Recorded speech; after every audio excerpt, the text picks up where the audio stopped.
Get ready. Three, two, one, start.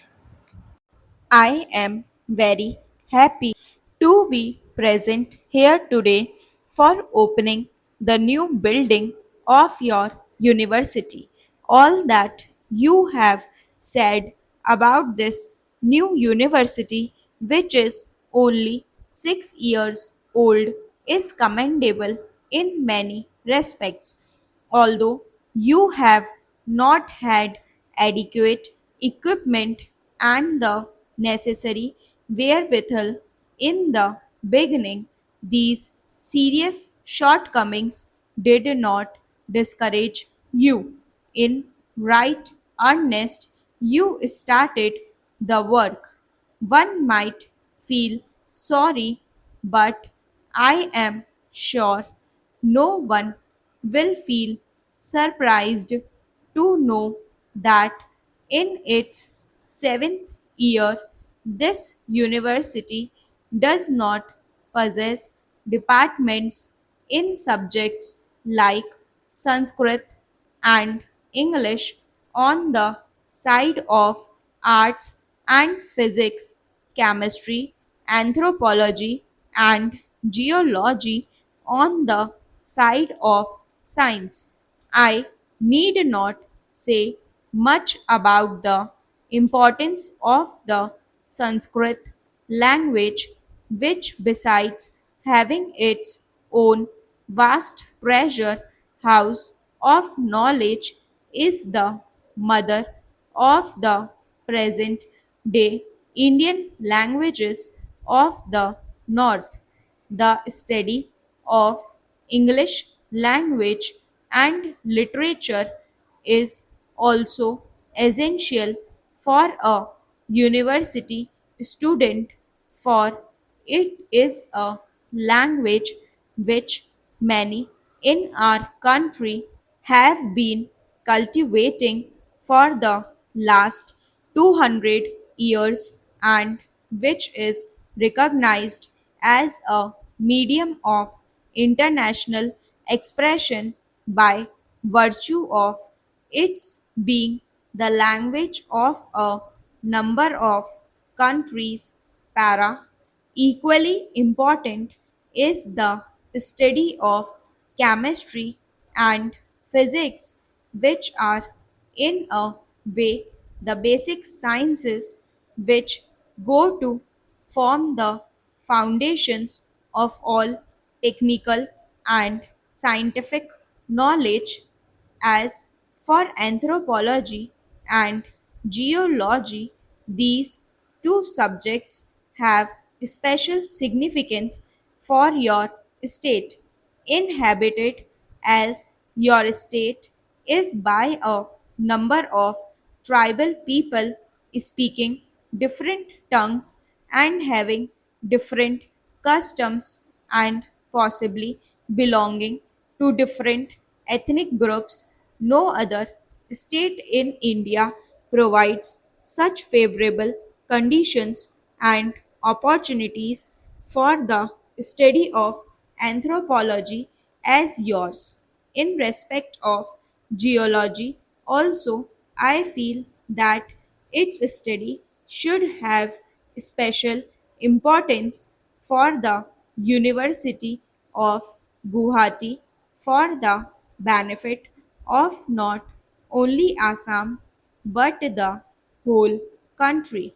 Assam is so rich in mineral wealth which is yet to be tapped, and so far as the production of oil goes, your state has its virtual monopoly in India.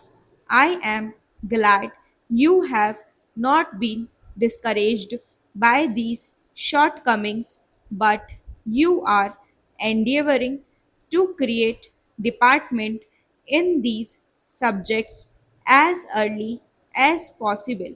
I have not the least doubt that the government of India will, on their part, do all that is possible to enable you to do so, Para.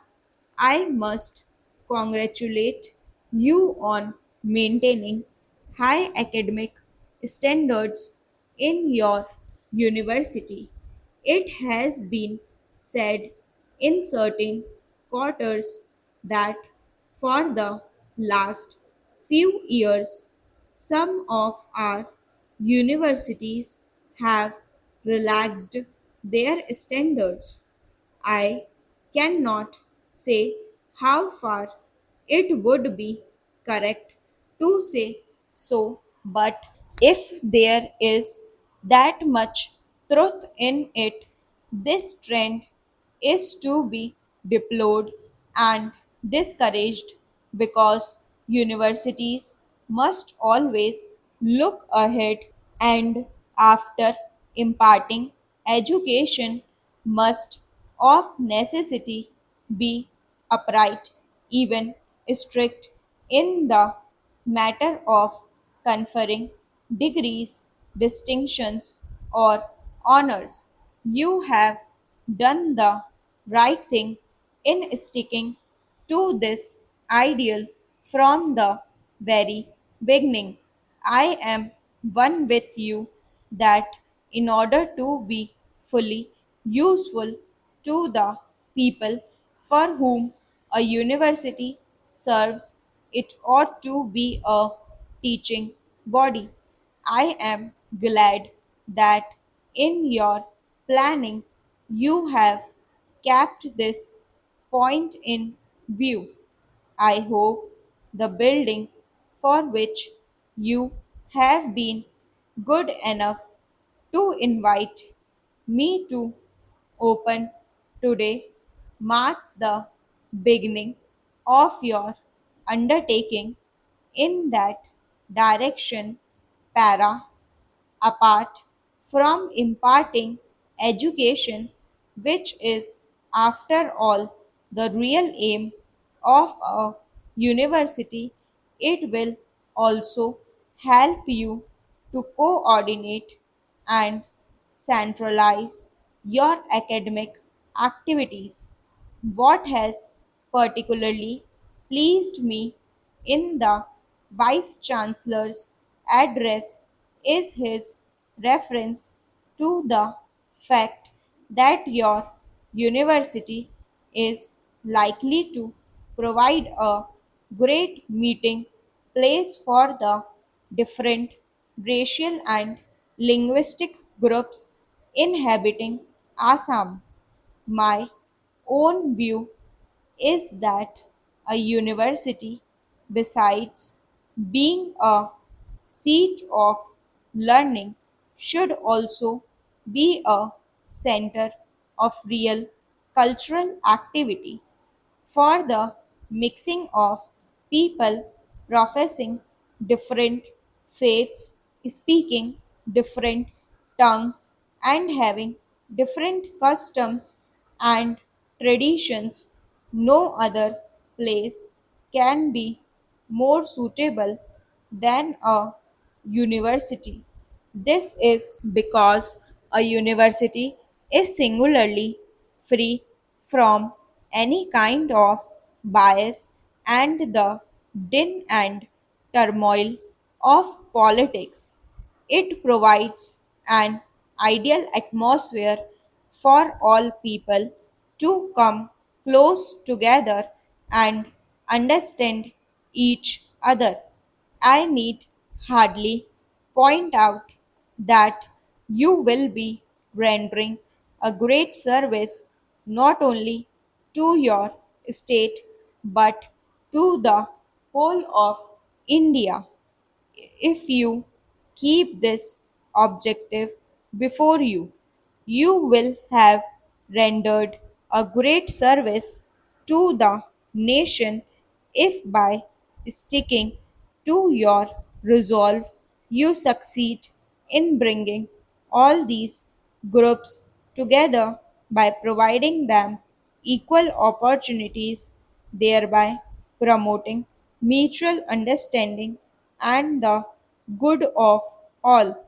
I am thankful to the Vice Chancellor, for having invited me to open this building and for giving me an opportunity to address you today.